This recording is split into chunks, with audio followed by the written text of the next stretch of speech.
Hello, friends. Good evening to all of you.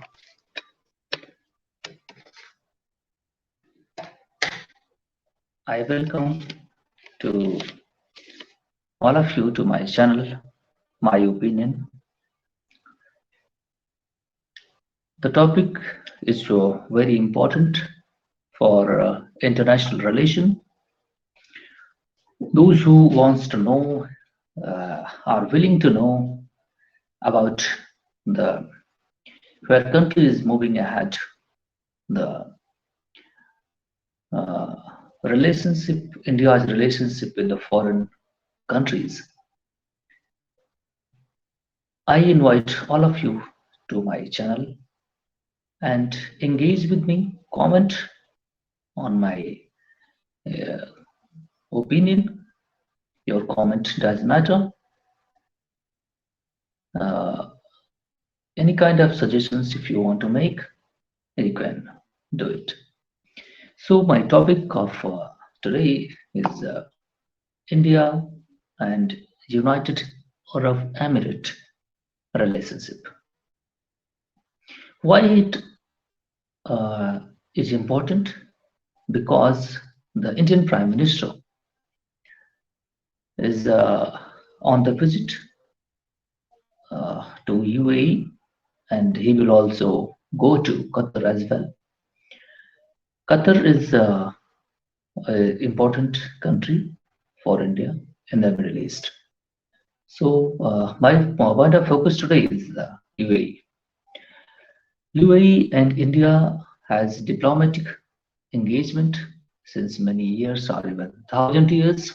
If you draw it 3,000 years back, Indus Valley civilization trade was going on through the UAE as well, through the Oman and passing through the UAE and Saudi Arabia, etc., and Mesopotamia and Egypt civilization as well. So, the historical link is with these two great nations. So, after 47, we have many engagement at the political level, economic engagement with the diaspora of India is going to the and contributing to the economy of UAE as well, and Middle East countries peninsula as well, Arabian Peninsula. Saudi Arabia is host largest diaspora in the Middle East region of this peninsula, and UAE is also contributes. UAE's 38% population residents of UAE is Indian origin people. The 38% of UAE total residents is Indian origin. So you must have bear in mind that the kind of engagement and trust between these two countries is very high. India is UAE's largest export destination and trading partner, with bilateral trade turnover of $68.4 billion. $68.4 billion, and very nearly they have targeted 2030. They will achieve the $100 billion, but it is approximately reaching right now. If this data is past 2 years, from past 2 years, right now we have close to $80 billion. Very recently, 2025, 26, we will achieve that $100 billion very earliest as possible. And UAE export to India stood at $43.04 billion, which is India's export $25 billion to UAE.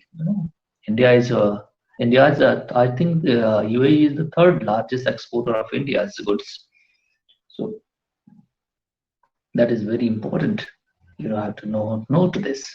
In 2022, India and UAE signed a comprehensive economic partnership agreement. CEPA. Comprehensive economic partnership with an aim of taking bilateral relationship. I told you $100 billion within 5 years.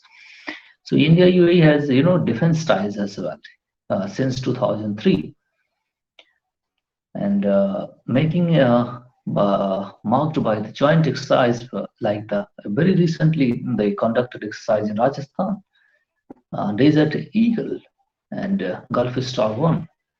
And annual defense dialogue is also pivotal between the two countries. And you don't forget I2U2, India, Israel, and uh, United States and UAE has a quadrilateral arrangement for cooperation. They have signed the quadrilateral agreements, relations for many dimensions, touching all the technological, agricultural, and trade and commerce, everything they have covered.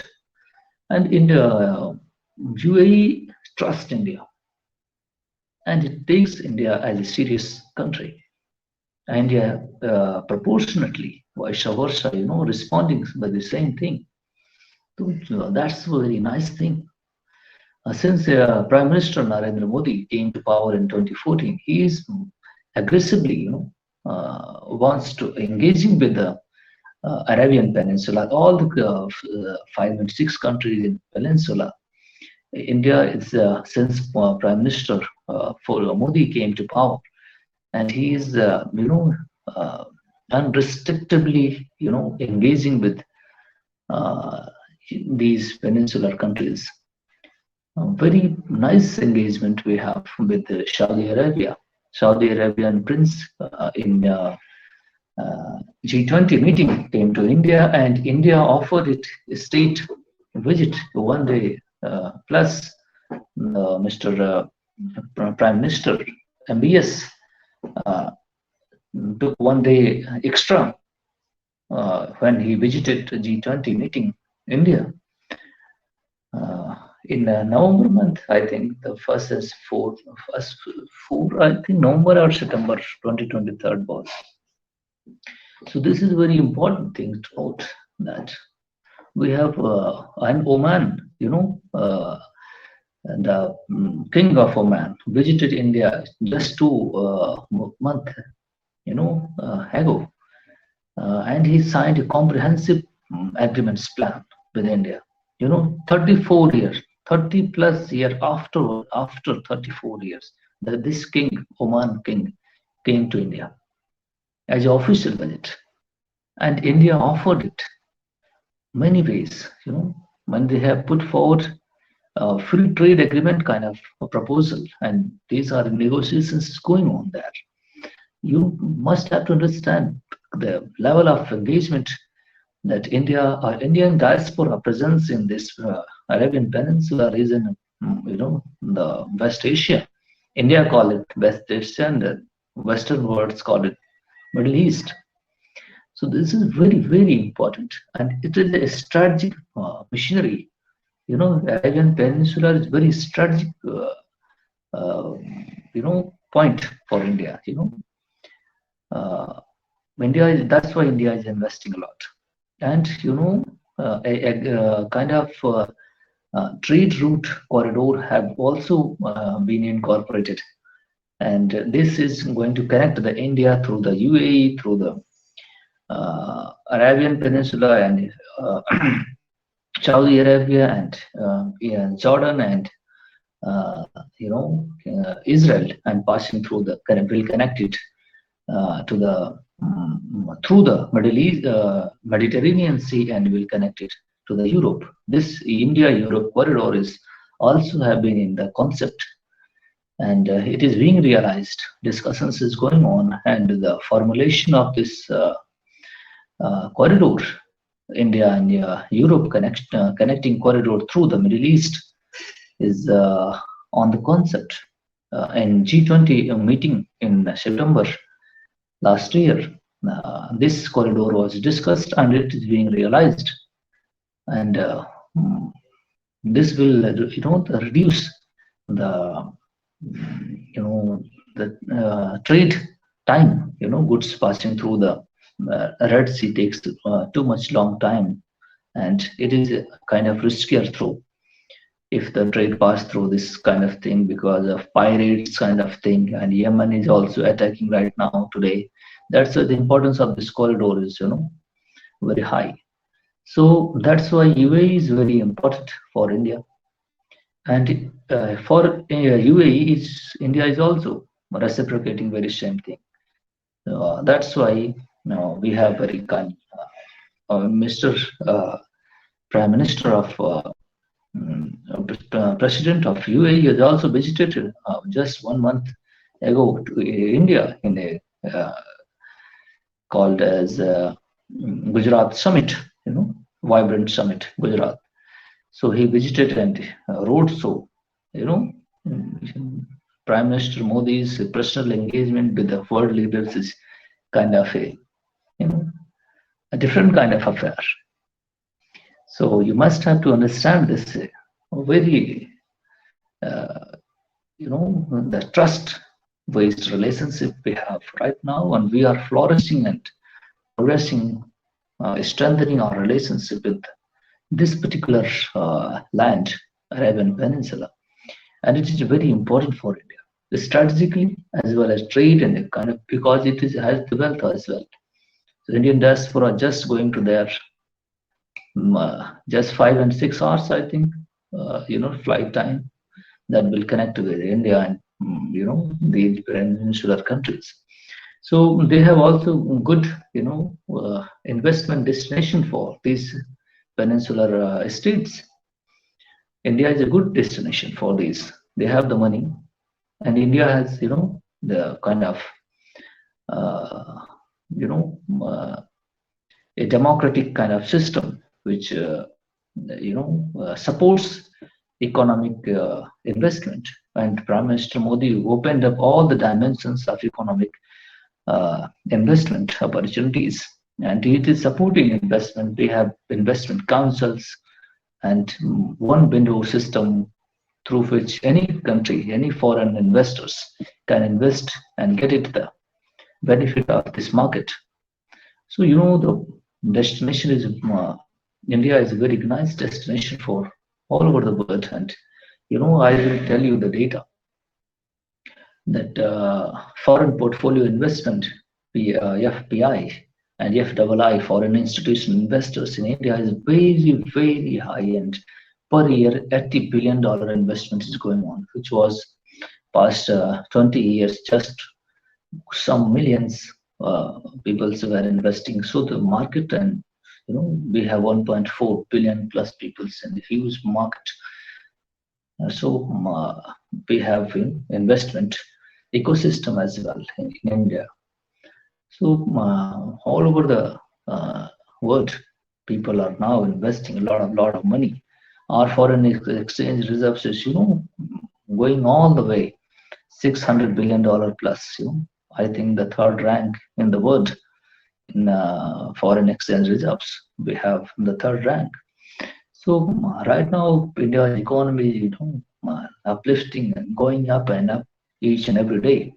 And we have future prospect as well. 2047, the World Bank and IMF is predicting that the Indian economy will, well, with the second largest, third largest, and with the 34, $35 trillion economy, it is India has huge potential.